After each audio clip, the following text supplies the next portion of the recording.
What's happening, guys? I'm Kirsty. I'm 27. It's 2016 and I've been in the game for over 10 years. My current collection is small. I've had a fair amount of reptiles over the last few years, but I decided to cut back because it is addictive and sometimes there's a limit. But yeah, it's work, it's time management. I'd prefer to have less and, you know, just dedicate the time that I have into what I have now. And yeah. Anyway, I know there are a lot of, you know, reptile gamers out there that are right into this stuff and right into YouTube and videos and showing off their collections. And I know it's really exciting seeing other people's stuff and all their setups and all that. But anyway, I thought I'd make a YouTube video. This is my first one, and yeah. Anyway, cheers for watching, and I'll show you my stuff. So I'm about to show you guys my main reptile room. This is where most of my reptiles are. I do have a couple more in the main house, but I will show them to you later. Anyway, let's get to it. So this is my reptile room, and yeah. So I'm going to start off with my Stimson's pythons. So this was a bedside table and I made it into a enclosure. So it's perspex.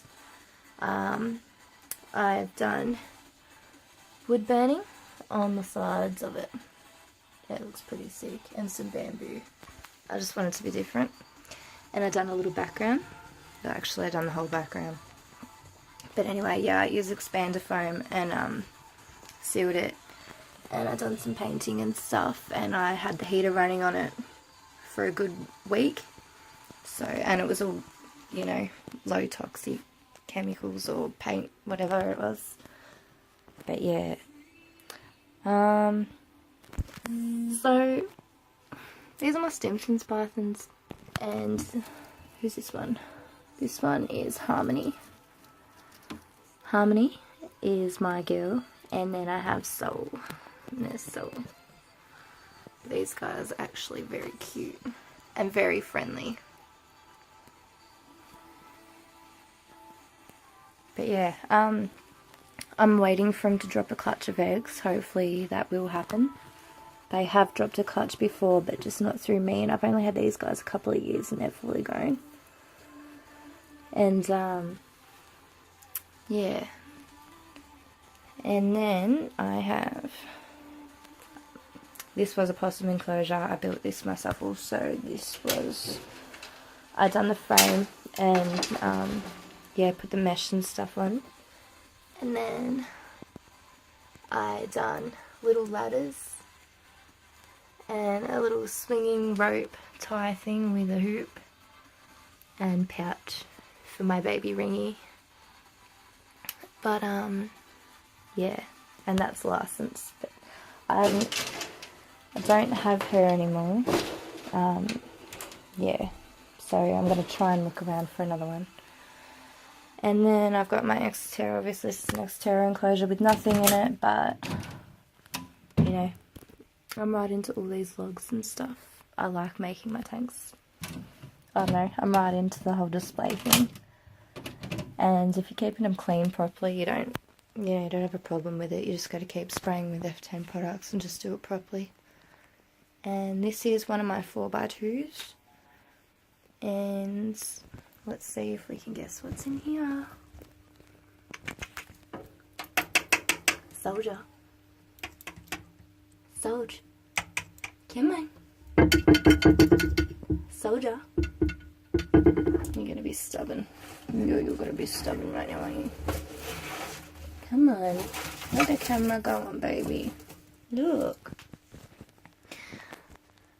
Hello. So, Soldier's my Spencer's monitor. And yeah, I'm talking about you. I've had him for about a year and a half now. I bought him as a spotted striped. So, on his arms he's got spots, and his feet, as you can see. And then Raps. You having a hissy fit? Anyway, he's pretty good to handle.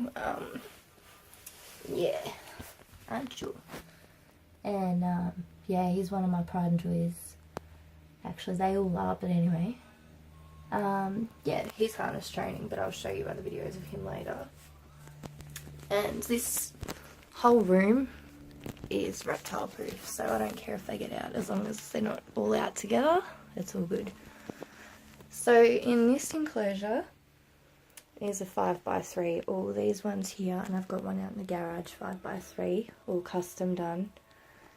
Gonna have backgrounds in them soon, but I'm right into the whole log thing as well. Each enclosure has logs running through the perches, and I try to have them different thicknesses as well because it just helps stimulate muscle tone and, you know, more activities and stuff.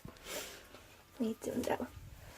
And yeah, so this is my black-headed python hunter, and I've also had him a while, haven't I? Hunter. And this is my big boy. Here we go. This is Hunter. And he'd be hitting on about 7 years old now, I reckon. But as you can see, all my snakes are in pretty good muscle tone, like in good proportion. They've got good strength. I regularly check them as well. You smell so dry, aren't you, cheeky boy? Yeah, so I try and keep them healthy, but it's just a matter of monitoring everything and just hygiene. So what else do we have?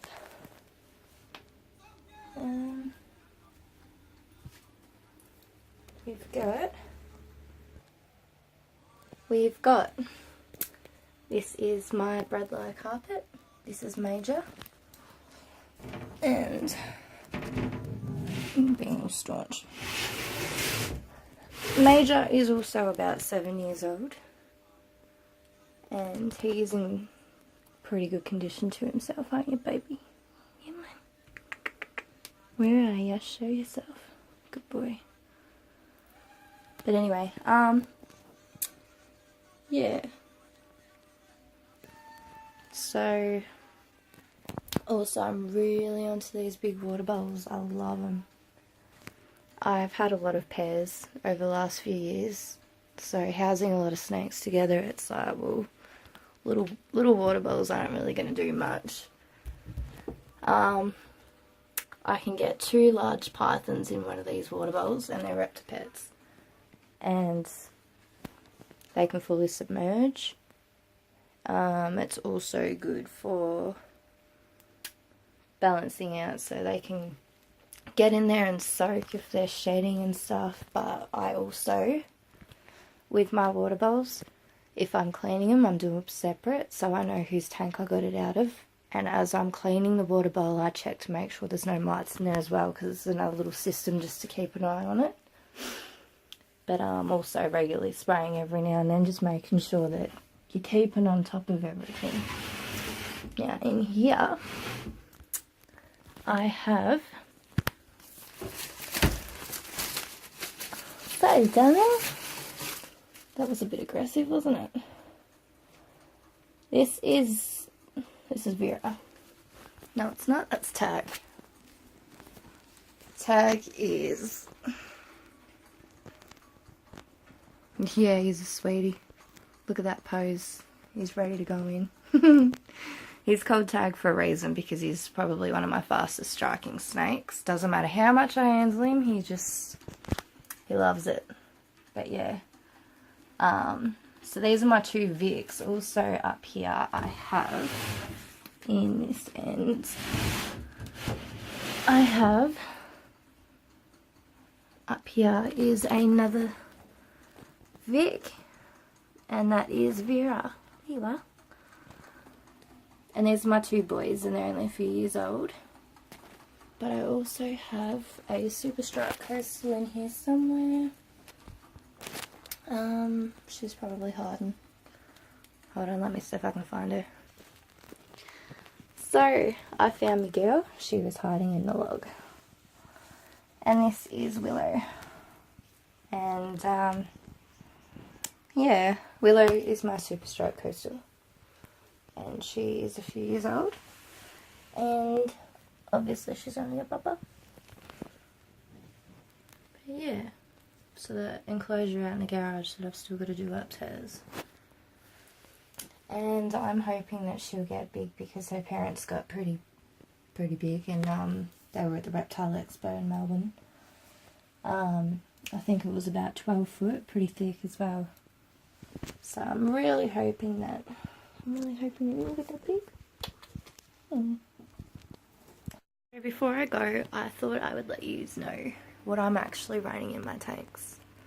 So I've got 100 watt heat emitters in my enclosures, and they're set to about 28-30 degrees depending on the species, but my room in here doesn't drop below 25 at night, so it's always pretty warm.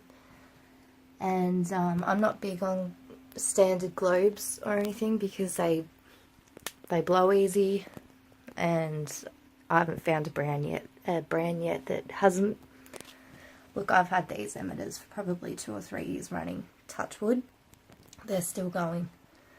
And they let out a softer heat gradient, and there's no heat spike, so it's like a softer gradient, cool to warm in.